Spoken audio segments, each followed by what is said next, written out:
Excellent. Good. Well, let's get started. Welcome, everybody. Thank you all for joining our online event. As many of you will know, today is the day that we were meant to go to the polls for local elections across the country, and indeed to elect 5 metro mayors in London, Tees Valley, West Midlands, Liverpool City region, and Greater Manchester. So it's a perfect day for a discussion about what next for English devolution, and we've got a great panel to do that. Just to let you know that the event is being recorded and we will make it available afterwards. So if you don't want to appear in the video, please select stop video now. During the event itself, we recommend that you go on to speaker view. That's the best way to kind of get the best experience from doing it. And the hashtag for the event is devolution, Devo Future. So the hashtag is Devo Future. In a minute, I'm going to get my colleague Simon to set out the work we've been doing, thinking about how the devolution agenda should progress in England. Simon will be followed by Professor Francesca Gaines from the University of Manchester. Welcome, Francesca. And then Francesca will be followed by Professor Tony Travers from the London School of Economics. So the three of them will give their bit.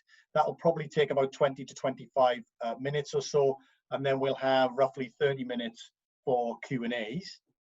If you've got a question, you don't have to wait until you've heard from our 3 panelists. You can submit them at any time. If you go into the chat function and you can send a private message to ask a question, and you can do this throughout, so you don't have to wait till the end, and then we'll get into those questions, and we'll be done by 1 o'clock. So that's how the event is going to run. Let's move on to our presentations, and our first presentation, as I've said, is from my colleague Simon Jeffrey. Simon's going to say a little bit about the work we've been doing in relation to English devolution, where it is, but more importantly, where it should go and how it should get there. So Simon, over to you.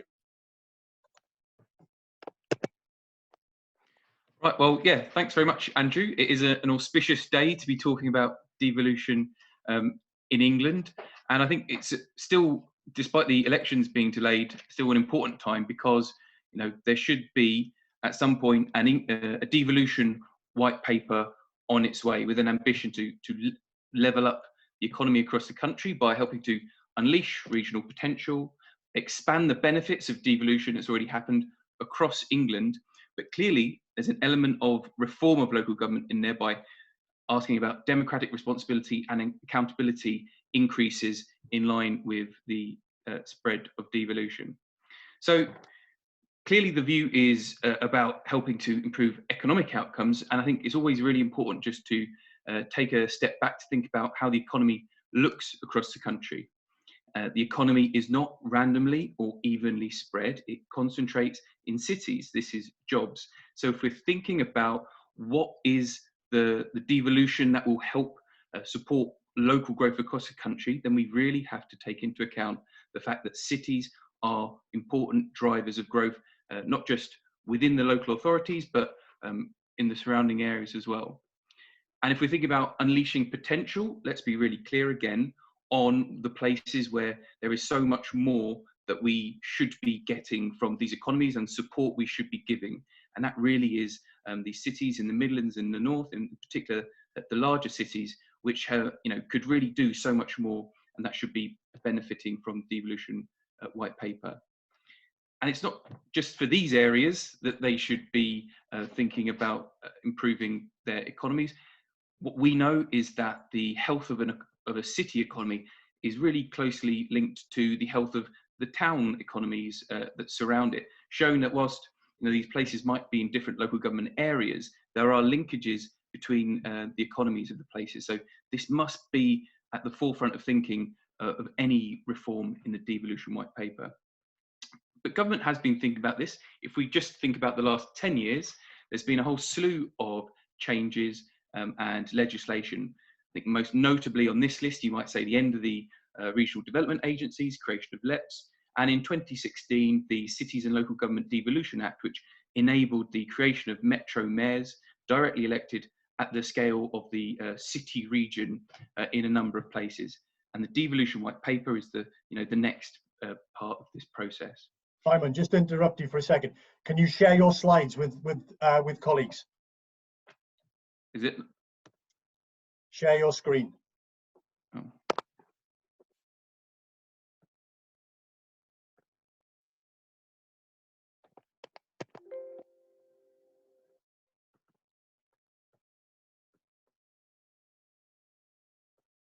Is that all right now?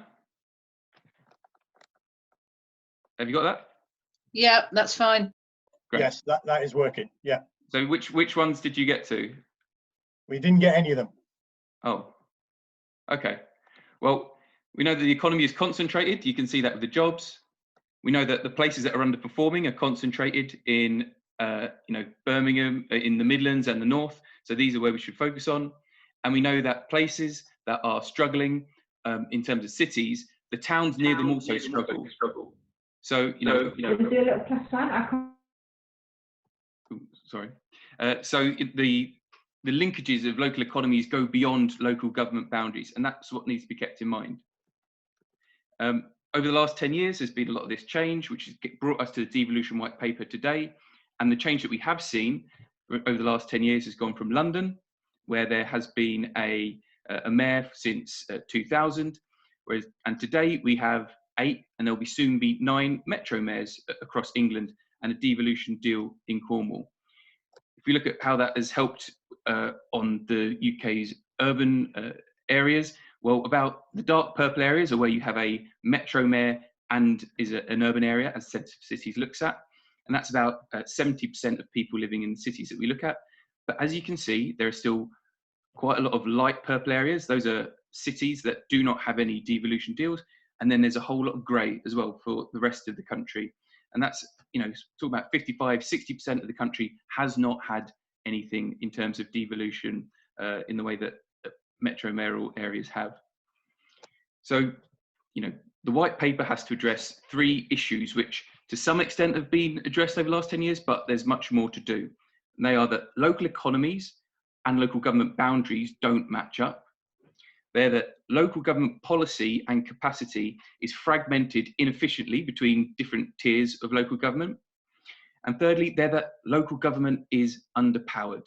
In terms of looking across the world and developed cities, UK cities and local government does not have the same powers of action or funding, raising funding that other places have. So to solve these issues, I think we say there are 3 things that the devolution white paper has to do, taking into account where we are. Number 1 is to deepen metro mayoral deals. As I say, it's fantastic that we now have citywide institutions that are directly elected and clearly directly accountable to the public at the scale of the local economy. But they really, despite what you can see here, a large number of powers, a lot of these powers are shared and are not really held at the citywide level. If you think about spatial planning, there is the power of veto for local authorities in a way that means that these powers aren't being used at the city region level. So deepening metro mayoral deals to be more like London would be a first step in the devolution white paper. As you see at the moment, London kind of has a few more powers that in the metro mayoral areas are held by local authorities. What we'd want to see is metro mayoral areas levelling up to London. And let's be very clear that that does mean that local authorities in metro mayoral areas will have fewer responsibilities. They won't be responsible on the tasks of economic policy. So that is a change. But these are the places that have so much potential to fulfill. So metro mayoral areas should be included. Secondly, for the rest of the country, we should be moving towards a unitary system of local government. And the fact is that that would be based on our functional economic areas, matching the kind of day-to-day where people live and work on a daily basis should be the way that we think about thinking of these areas. And secondly, you want a minimum population of 300,000 just to provide the scale, but also, for a lot of the urban areas that we look at, quite underbounded, moving to 300,000 would really bring in a lot of the people that work in those places, but don't currently live in local authorities that are making a lot of those decisions. And we'd say in this change, just like with metro mayors, you move to a mayoral model to provide stability and accountability, which is really important for national government, clearly, in treating these partners with the equal respect that they deserve as equal partners in government.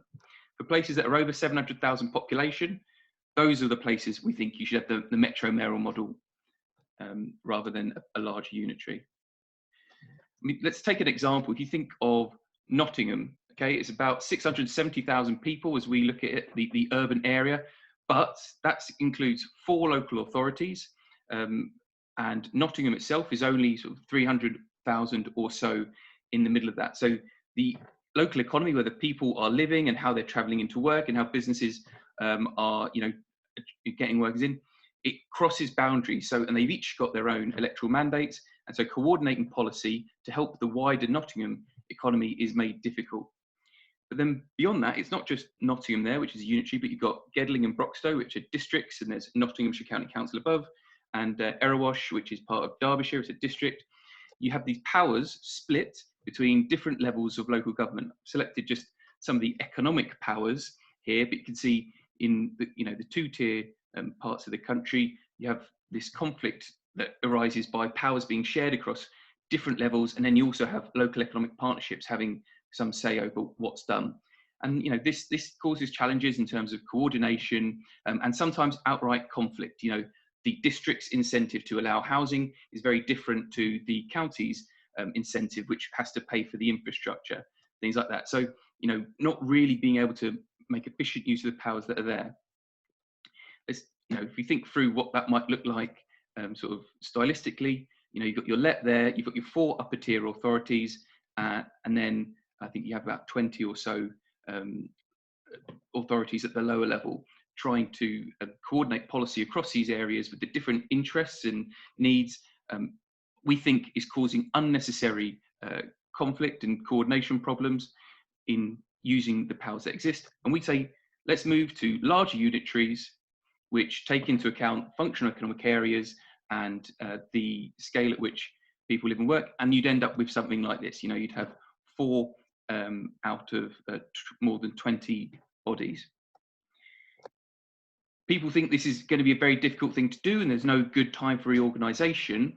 But I think we have seen an example in recent years in Bournemouth, where 2 unitaries and a district of a county council, which really do cover what is the day-to-day scale of the Bournemouth economy, were able to come together rather quickly, within about 12 months from agreeing to it and doing it, to create a new unitary council, which had its first elections last year. In terms of the delays, it was not really anything to do with the practicalities. It was local political opposition from MPs, or from a local MP, as much as one of the local authorities. But in terms of doing it, it shows it can be done. I think that's something we need to keep in mind. So far, this has all been very much on local governments, but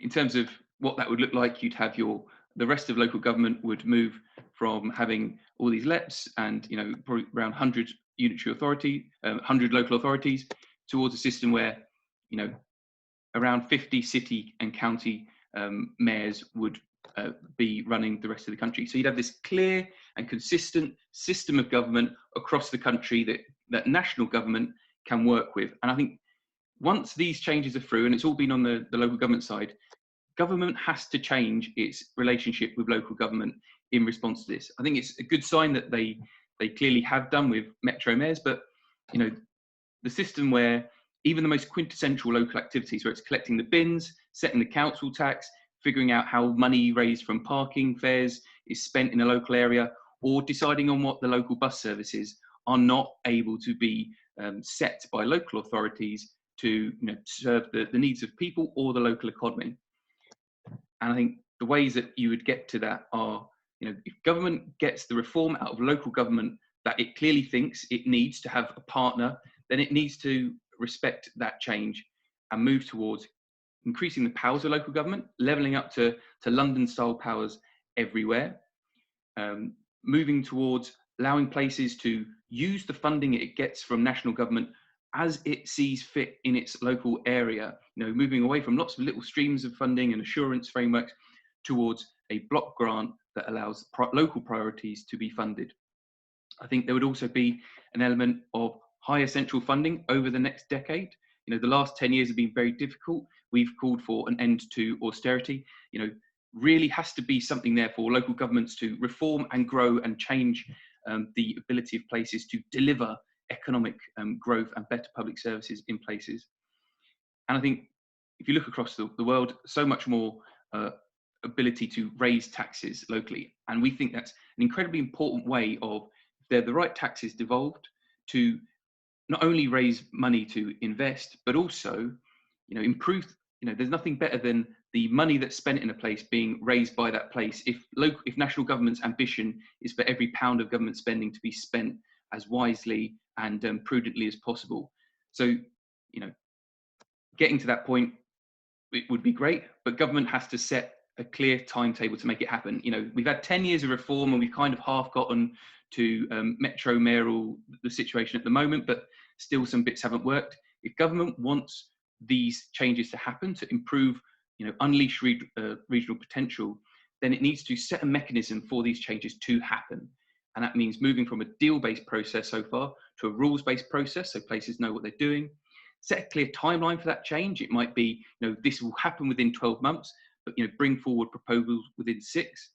And you must have a mechanism. If it's important to government for this to happen, then make it clear that it wants it to happen. It's kind of been government's policy so far that it wants unitaries and it wants these sizes and it wants it based on functional economic areas. Well, make it crystal clear, set out a programme for it and make it happen.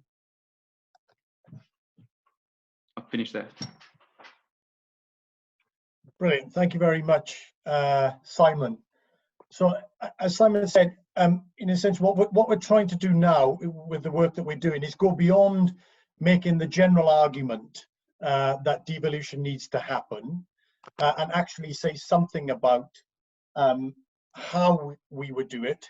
And importantly, if we were going to get a more devolution in the country, to whom would we devolve those powers and responsibilities? So I think, focusing on the how and the what questions and not just being stuck in a kind of abstract conversation about why devolution is important, I think is where we've tried to get to.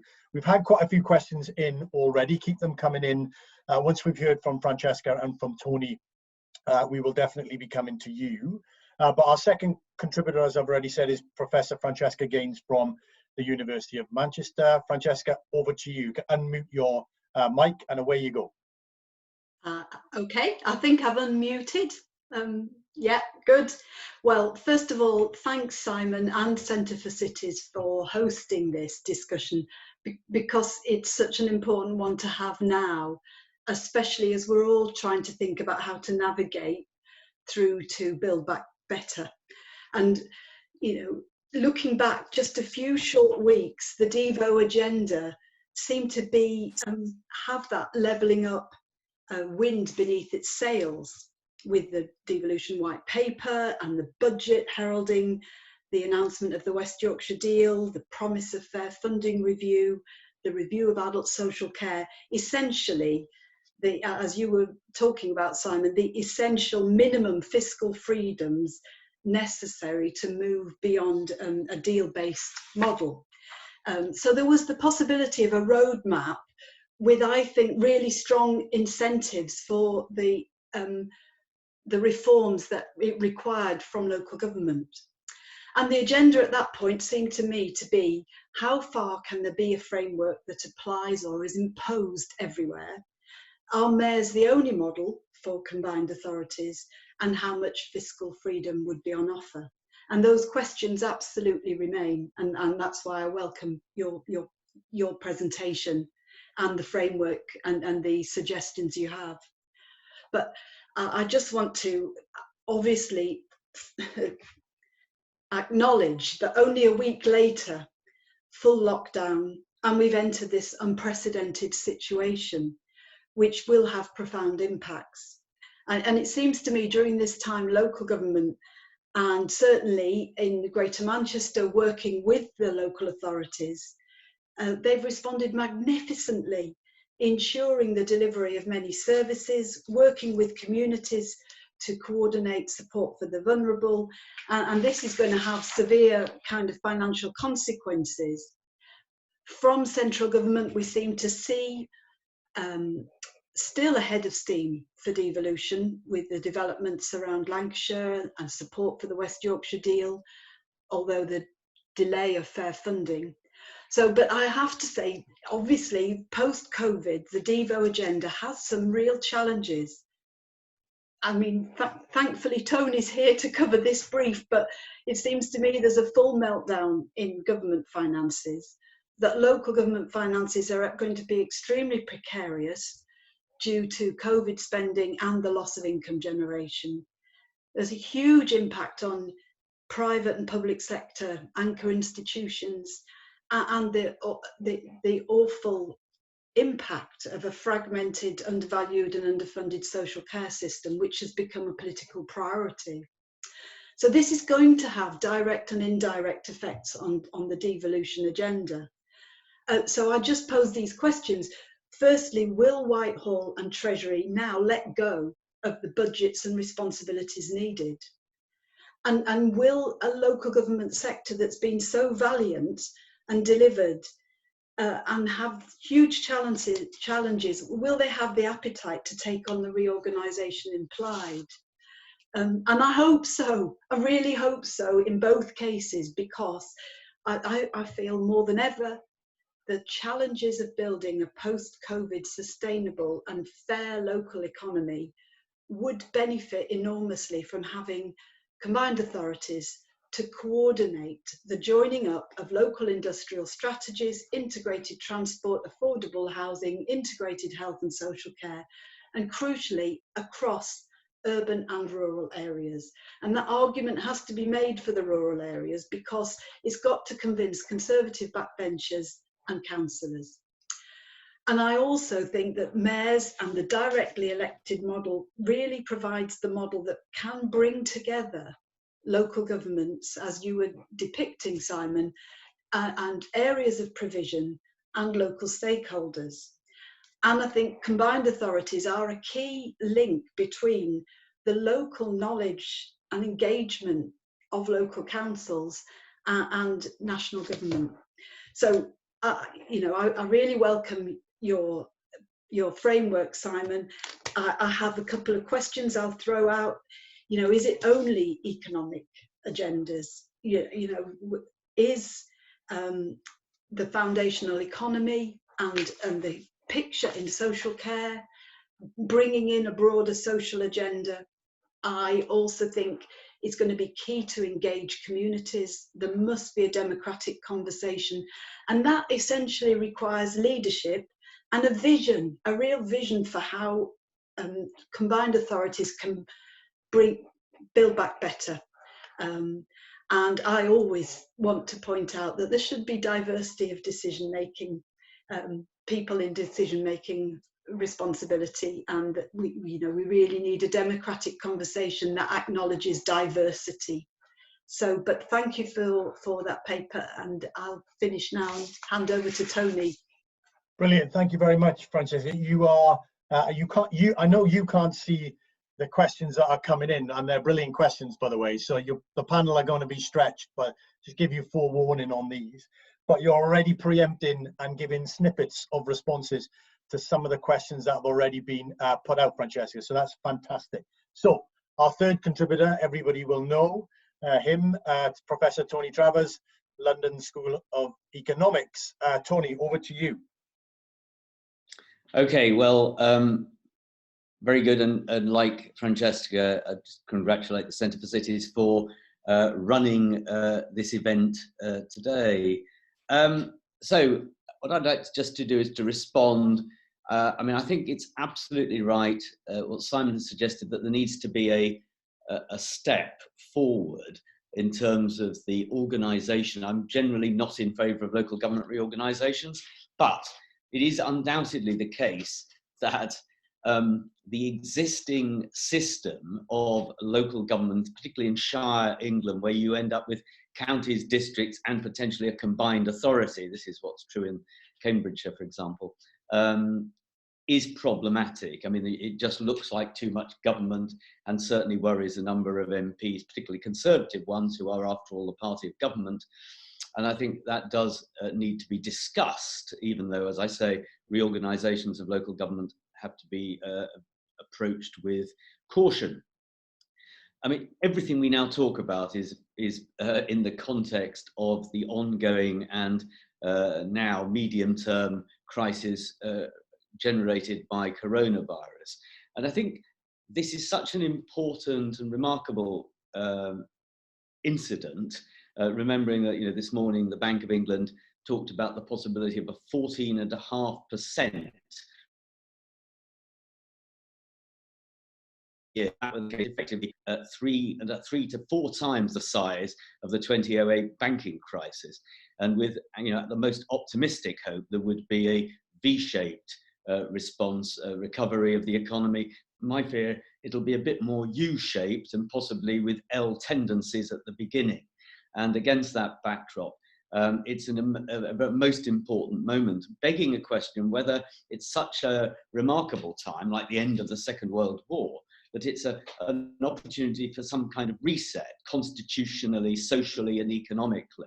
And I think Francesca alluded to that, and I totally agree with that.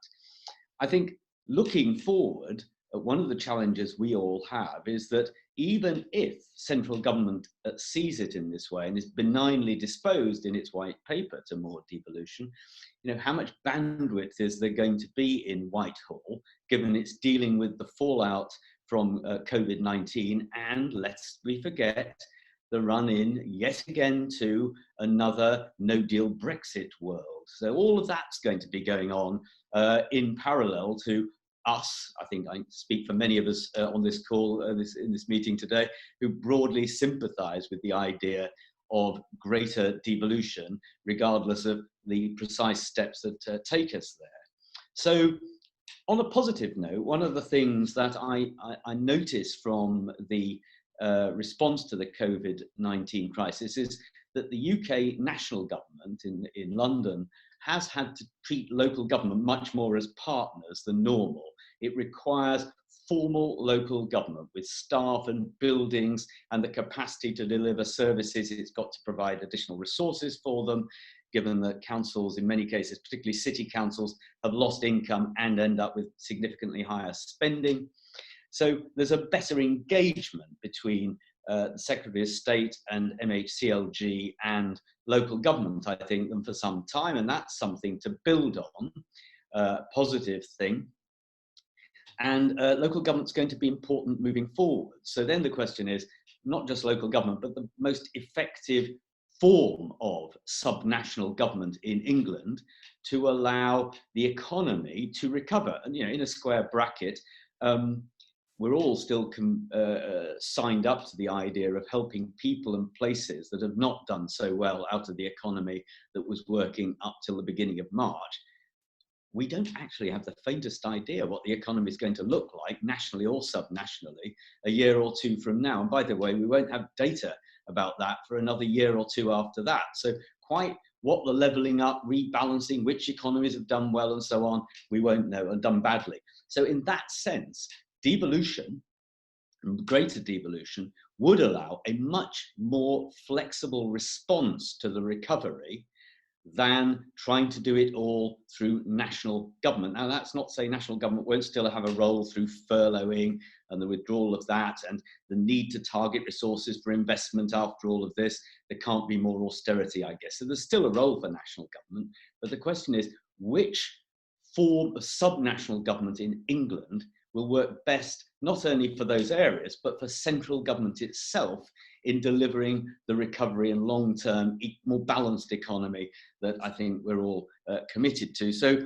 my final thought, therefore, is that I think this is a potentially constitutional resetting moment, which is positive, but we have to be alert for the fact that national government has got a massive number of things to do at once, and that in a sense, all the proposals we come forward with need to appear to be helpful to national government and not just give it an additional burden.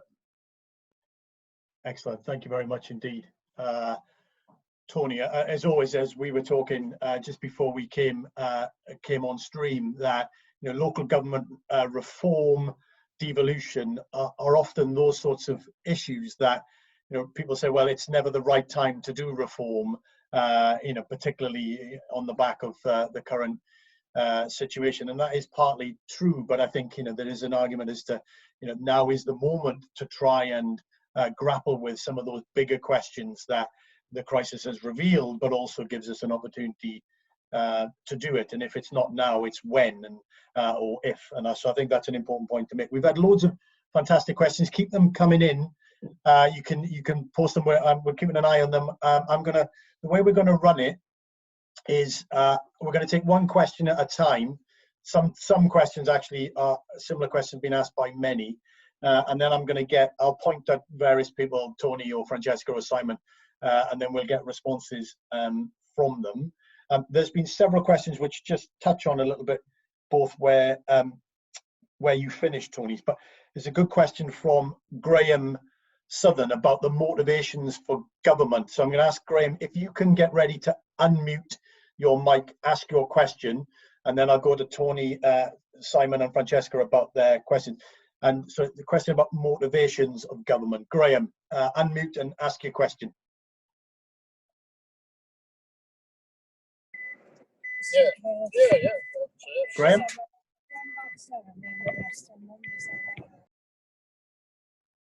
Are you able to ask your question, Graham, or shall I ask it for you?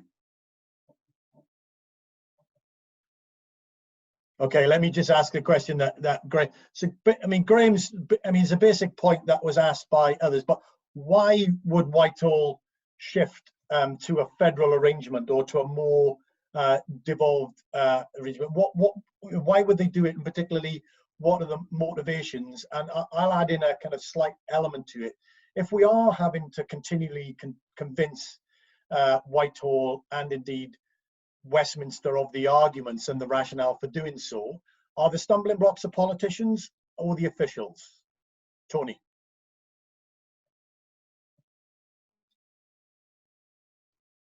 Well, it's a great question. Why should they? I mean, it's true. Why should they ever change? I mean, it'd be naive to pretend that successive governments haven't always continued to believe that central government is full of brilliantly talented people who will always make the right decisions about everywhere in England.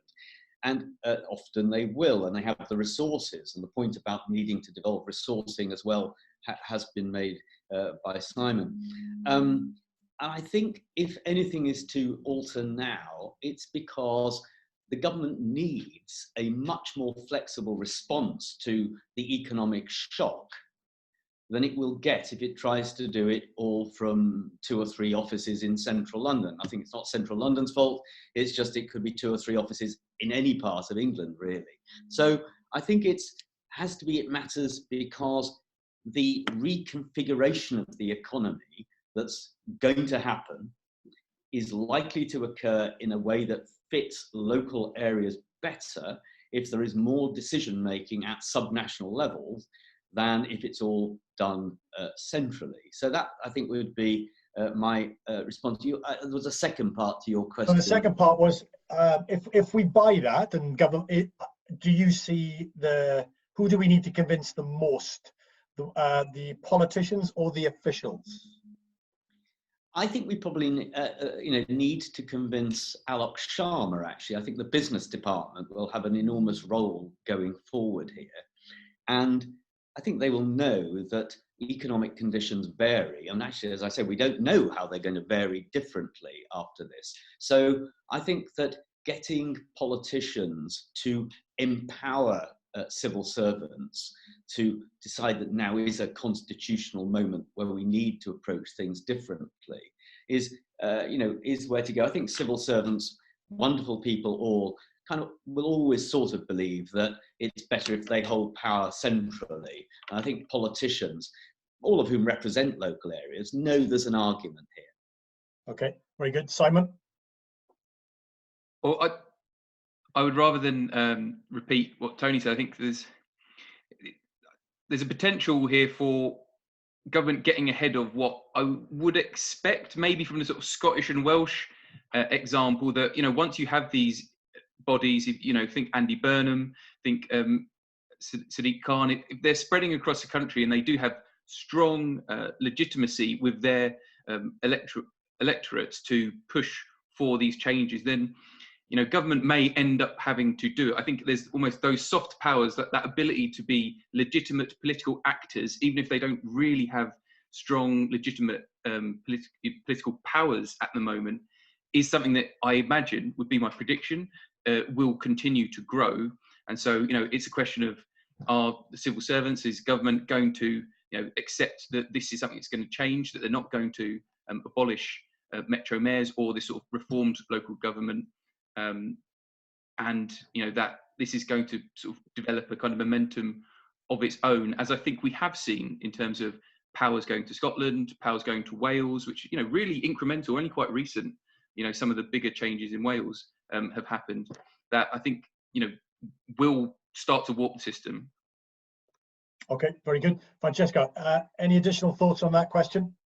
Just very, very briefly, yes, I think Tony's right. There is a potentially constitutional resetting moment, and what might matter to stop that being a moment where people retreat back to what they feel safe with.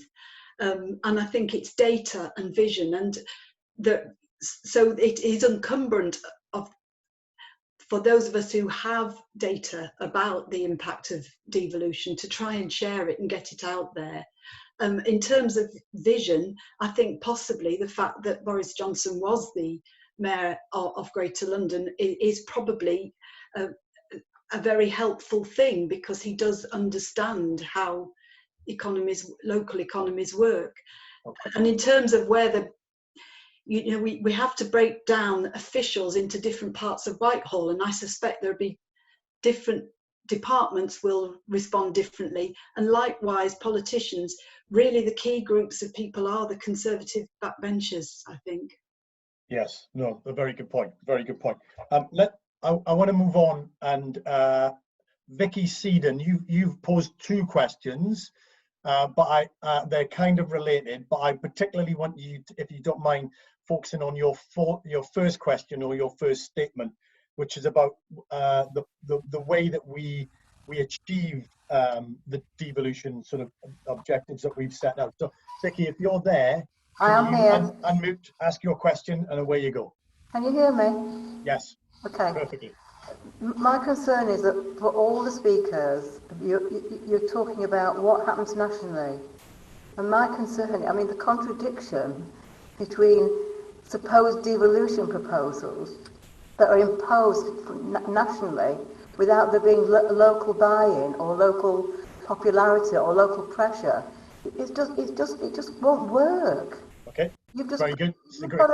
There's just got to be that kind of popular argumentation for why we need more devolution, and that argument's got to come from the bottom. And I'm really concerned that you're focusing very much on what happens nationally and not on what happens locally. And devolution is supposed to be about locally. Very good. Thank you very much, Vicky. So Simon, achieving devolution through a top-down approach has inherent contradictions. Defend your case. Yes, it does, I think.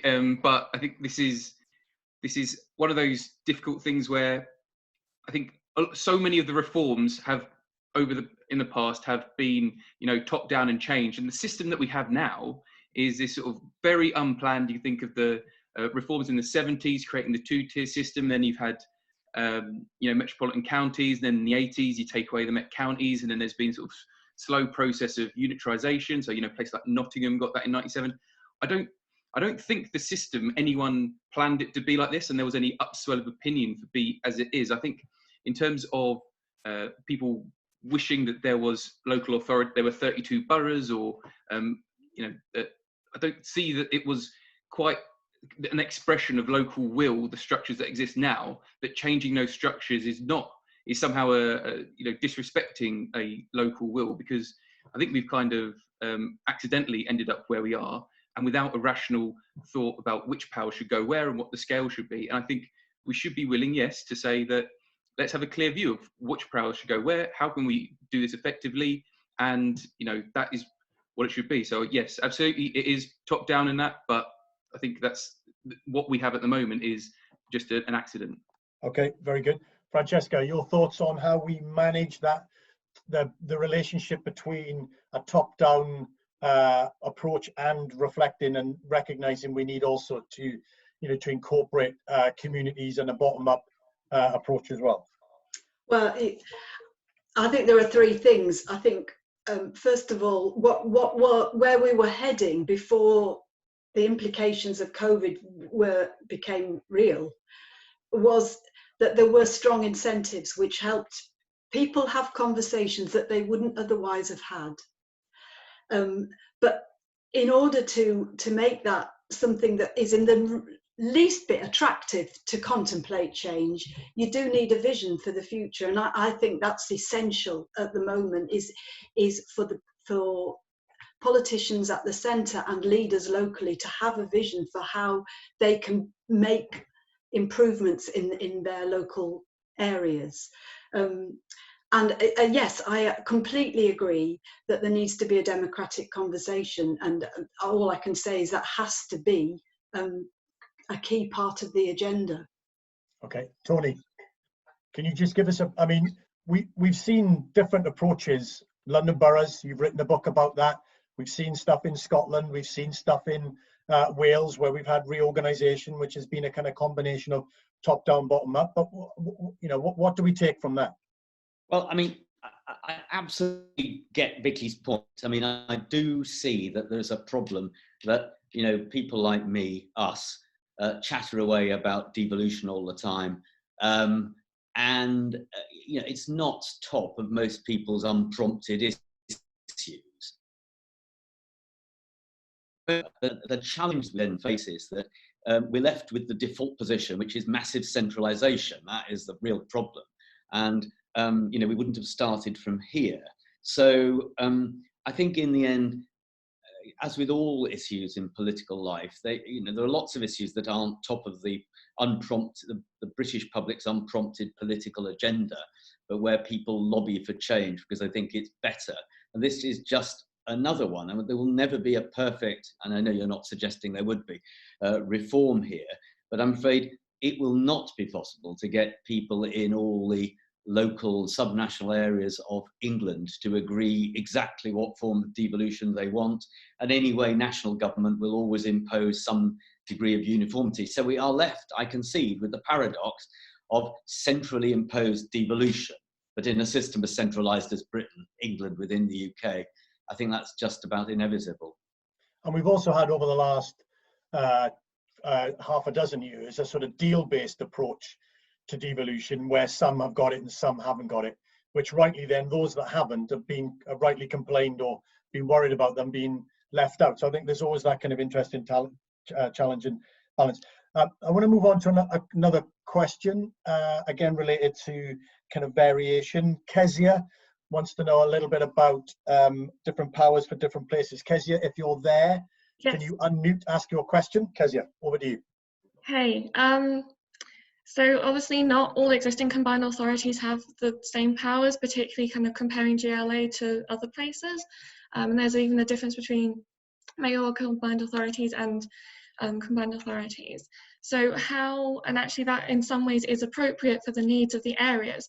So how are you kind of taking that into account whilst still recognising that any devolution that comes from central government is likely to have a degree of uniformity, or actually that might not be completely appropriate for everywhere? Okay, excellent, very good. So how do we factor in and incorporate variation? Do we think about minimum thresholds, and then there's more on top, which some different countries have different regimes for dealing with that? Simon? Well, yeah, I think that is one of the elements of having a minimum size of 300,000 is that, you know, this suite of powers generally has an institution with the capacity to use them and covering a functional economic area. You know, it's trying to do the right job that these powers are for. But I think in terms of reform and change, potentially it would be, you know, you'd have to take into account what the institutions are like locally. But if, you know, you might think it's their reserve powers, you know, these are the powers that anywhere with a reform local government can draw upon. But if they don't want to do adult education, you know, take control of the adult education budget now because they don't have the resources or they haven't done that previously, you might say, well, that's there for you. You know, a bit like in Scotland, I think Wales definitely got reserve powers more recently. Those are there for you. They can continue to be done at national level, but if you want to use those powers, then let us know at the time, and you have, you know, the power to take those on. But in terms of transitioning, I think that would be an approach to take into account the different levels at which places are, and potentially, you know, exactly, it's a matter of priorities. What are your priorities to do in your first 4-10 years of devolution? Is it really to, you know, fix something really basic, or do you want to be moving on to something very, very advanced? So having that option, but not the sort of requirement. Okay, very good. Tony, uniformity is much liked by Whitehall and Westminster. Variation is the reality of life. How would you know, where do we go on that? Is there a minimum and then stuff above that? I mean, I do think it's a big issue. It's a challenge, this, because many councils, well, if you look at the system of counties and districts or unitary authorities we have in England now, they all have exactly the same powers under the same legislation. There's a bit of difference in London. So, you know, as you rightly said, we're so used to having a deal-based, different types of devolution everywhere, city deals, metro deals, all sorts of things. You know, it's all very parcelled up. And I think in the end, and I think this was the root of the logic of what Simon was saying, is that we're going to have some form of enough uniformity to make the possibility of an England system allow enough devolution for it to look like a whole country system, to allow more power to be devolved to those who want most of it. But even with existing power, you know, lots of counties and districts are operating under different legislation, but they use the powers very differently. Some provide lots of adult education, others little.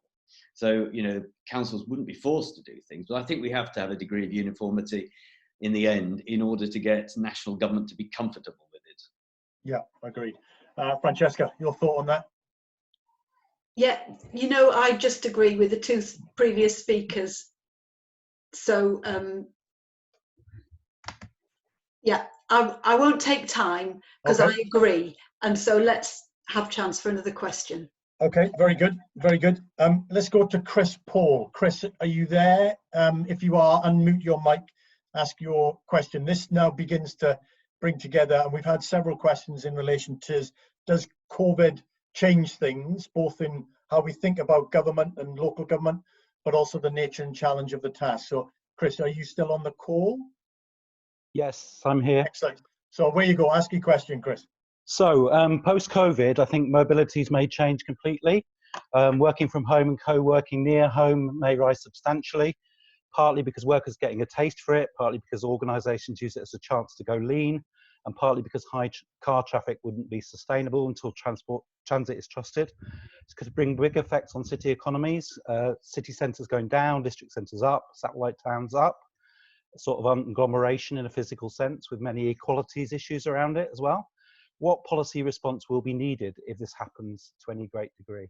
So that's a big question. If all of that happens that Chris has suggested, obviously it may not.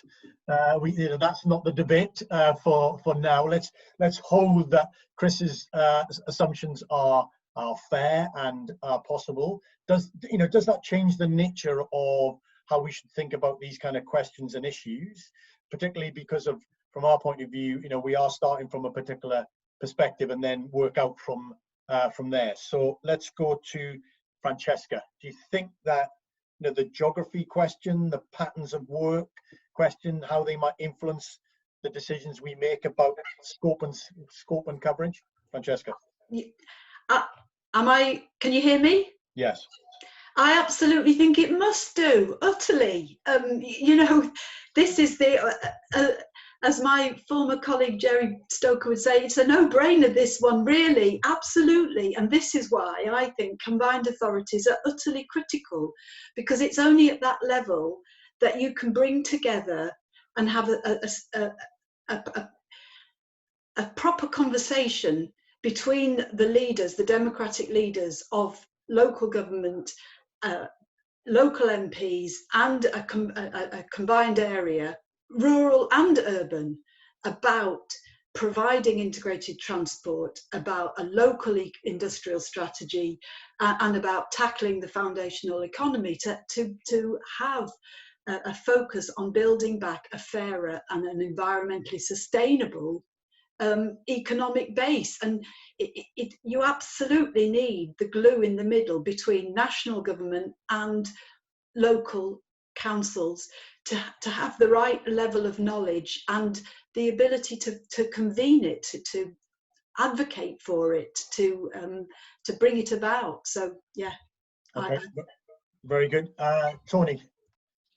Well, I think, as I said at an event you were present at, Andrew, the other day, I mean, the truth is social distancing is the enemy of agglomeration, and agglomeration has long been seen as vital to the recreation of certainly the big cities in England and their central areas.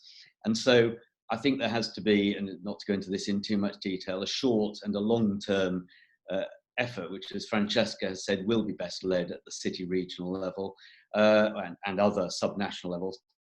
So the first is there has to be incredibly flexible thought given to how it's possible to maximise the transit of people into downtown, into city centre areas in the next 6 months to a year via any means anybody can think of, and that includes, you know,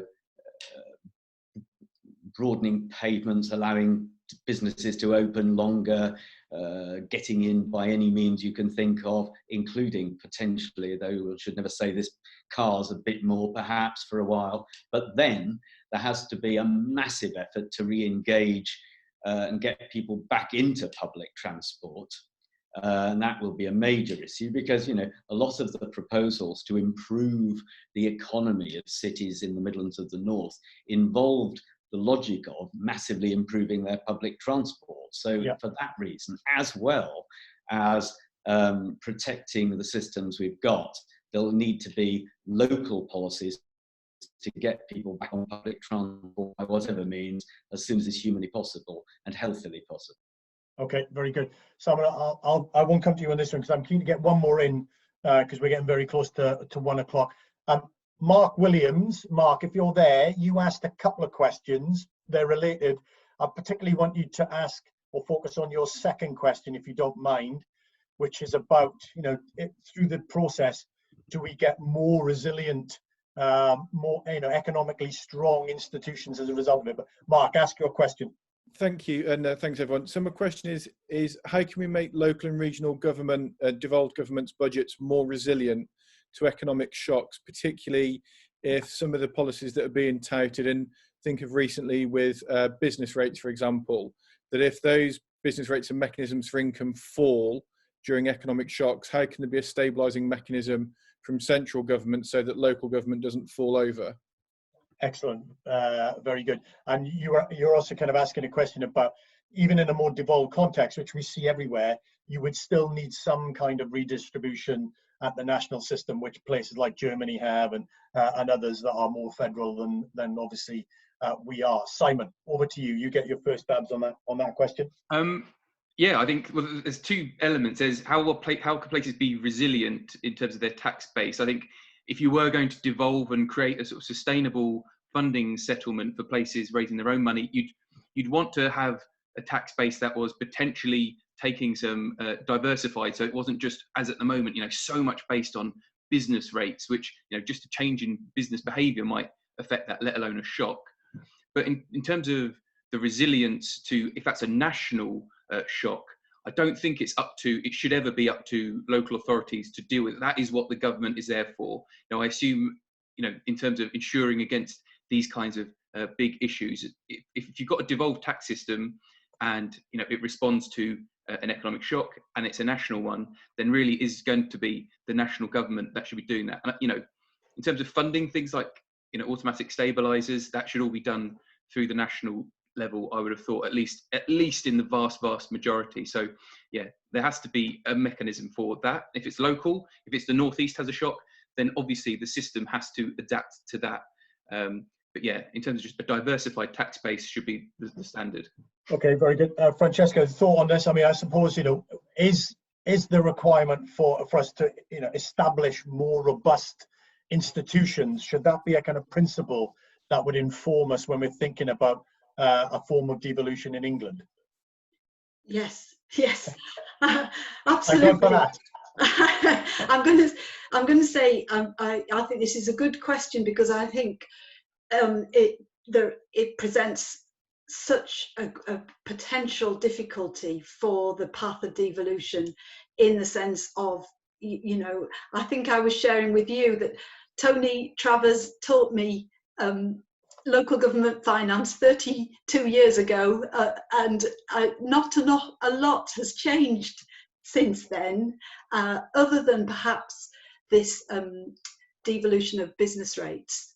And if that is up the Swanee, then that's a huge hit for local governments, and the loss of income generation, which, let's not forget that for several combined authorities, airports were a key income generation. So there has to be some kind of way of moving beyond business rates and income generation. So I'm going to hand over to Tony, because that's probably the full extent of my understanding of local government finance. Thank you very much, Francesca. She also said, Tony, that you haven't changed at all in those 32 years as well. She's very complimentary about you. So, I mean, answer this question about resilience, but also, I suppose, you know, as we know, and you know the most, you know, increasingly many of our councils, some of our councils, are in precarious financial positions now, and certainly will be as a result of the crisis. So, just a thought on how we move forward financially on that. Well, I mean, it is difficult, and like many of the things we're discussing, you know, again, you wouldn't start from here. We've seen that the UK national government, having long insisted that there was no magic money tree, has discovered endless magic money forests, and they're in the position now to borrow, I fear it's printing, lots of money to fund lots of things. And UK and local government, now as in the past, remains in exactly the opposite position. It has 1.5 rigid, difficult tax sources, and as Simon has suggested, a more diversified tax base would allow these kind of, well, I mean, COVID-19, let's hope, isn't going to happen again, but whether there are going to be structural economic impacts affecting parts of the country, and Francesca alluded to this. So there does have to be a way of handling that. What I'd say is Wales and Scotland, of course, now do to some extent have their own tax bases, and that's forced them to think about strengthening the local tax base. And I think that's an important feature of devolving tax bases. It forces jurisdictions to think about that. And two more things, then I'll shut up. One is that, I mean, in a sense, we can never, if we have, and it's always tempting to say, well, the government must 100% equalise for all variations in the tax base.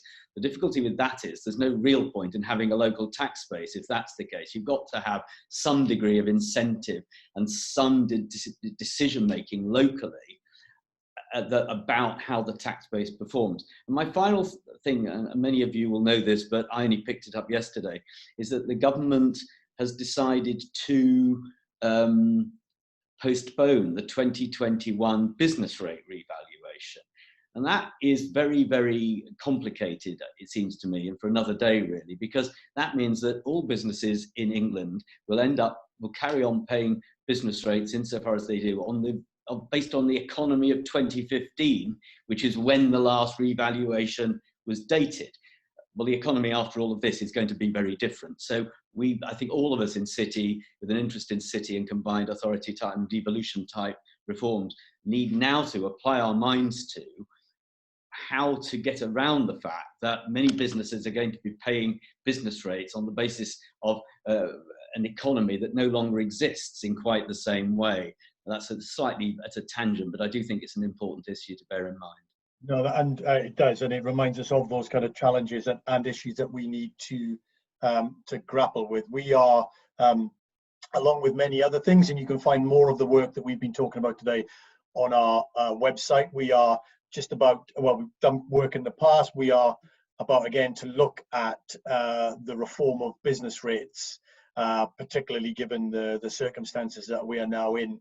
And so we'll be doing some substantive work over that over the next few months. So we'll hopefully have something to say on those issues along the way. That concludes our event. We're slightly over. I apologise for that, and I apologise to those that submitted questions. We had loads that we couldn't get to as well. We did our best, and I thought we covered a good range of questions. We'll be doing another event next Thursday. Our next online event is next Thursday, the 14th of May. There we're going to be focusing on the future of high streets, and therefore questions about retail and office and residential and city centres, picking up on some of the points that we've talked about today. So keep an eye out for that. If you're interested, please sign up. I'd like to thank Simon, obviously my colleague, for sharing our work with you, but also Francesca and Tony for sharing their insights and ideas and wisdom with us. But for now, that concludes our event. Thank you very much. Stay safe and go well.